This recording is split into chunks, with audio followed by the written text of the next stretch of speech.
اور قوم عاد کے بھائی ہود کو یاد کرو کہ جب انہوں نے اپنی قوم کو سرزمین آقاف میں ہدایت کی، اور ان سے پہلے اور پیچھے بھی ہدایت کرنے والے گزر چکے تھے کہ اللہ کے سوا کسی کی عبادت نہ کرو، مجھے تمہارے بارے میں بڑے دن کے عذاب کا ڈر لگتا ہے۔ کہنے لگے، کیا تم ہمارے پاس اس لیے آئے ہو کہ ہم کو ہمارے معبودوں سے پھیر دو؟ اگر سچے ہو تو جس چیز سے ہمیں ڈراتے ہو اسے ہم پر لے آؤ۔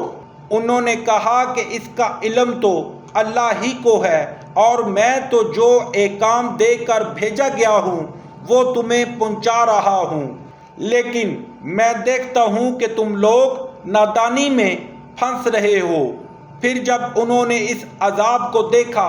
کہ بادل کی صورت میں ان کے میدانوں کی طرف آ رہا ہے، تو کہنے لگے، یہ تو بادل ہے جو ہم پر برس کر رہے گا، نہیں بلکہ یہ وہ چیز ہے جس کے لیے تم جلدی کرتے تھے، یعنی آندھی جس میں درد دینے والا عذاب بھرا ہوا ہے، ہر چیز کو اپنے پروردگار کے حکم سے تباہ کیے دیتی ہے۔ تو وہ ایسے ہو گئے کہ ان کے گھروں کے سوا کچھ نظر ہی نہ آتا تھا۔ گناہگار لوگوں کو ہم اسی طرح سزا دیا کرتے ہیں، اور ہم نے ان کو ایسے مقدور دیے تھے جو تم لوگوں کو نہیں دیے، اور انہیں کان اور آنکھیں اور دل دیے تھے، تو جب کہ وہ اللہ کی آیتوں سے انکار کرتے تھے تو نہ تو ان کے کان ہی ان کے کچھ کام آ سکے، اور نہ آنکھیں اور نہ دل، اور جس چیز سے استہزاء کیا کرتے تھے اس نے ان کو آ گھیرا، اور تمہارے ارد گرد کی بستیوں کو ہم نے ہلاک کر دیا،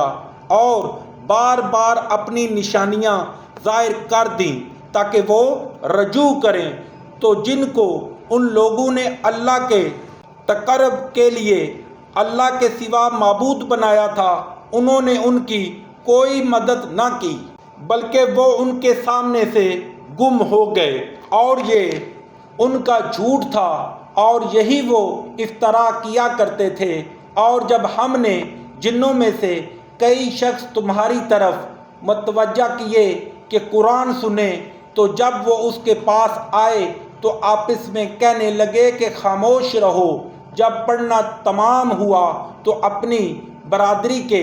لوگوں میں واپس گئے کہ ان کو نصیحت کریں۔ کہنے لگے کہ اے قوم، ہم نے ایک کتاب سنی ہے جو موسیٰ کے بعد نازل ہوئی ہے، جو کتابیں اس سے پہلے نازل ہوئی ہیں ان کی تصدیق کرتی ہے، اور سچا دین اور سیدھا رستہ بتاتی ہے۔ اے قوم، اللہ کی طرف بلانے والے کی بات قبول کرو اور اس پر ایمان لاؤ، اللہ تمہارے گناہ بخش دے گا اور تمہیں دکھ دینے والے عذاب سے پناہ میں رکھے گا۔ اور جو شخص اللہ کی طرف بلانے والے کی بات قبول نہ کرے گا تو وہ زمین میں اللہ کو عاجز نہیں کر سکے گا، اور نہ اس کے سوا اس کے حمایتی ہوں گے۔ یہ لوگ سرائے گمراہی میں ہیں، کیا انہوں نے نہیں سمجھا کہ جس اللہ نے آسمانوں اور زمین کو پیدا کیا اور ان کے پیدا کرنے سے تھکا نہیں، وہ اس بات پر بھی قادر ہے کہ مردوں کو زندہ کرے؟ ہاں ہاں، وہ ہر چیز پر قادر ہے۔ اور جس روز انکار کرنے والے آگ کے سامنے کیے جائیں گے اور کہا جائے گا کیا یہ حق نہیں ہے، تو کہیں گے کیوں نہیں، ہمارے پروردگار کی قسم حق ہے۔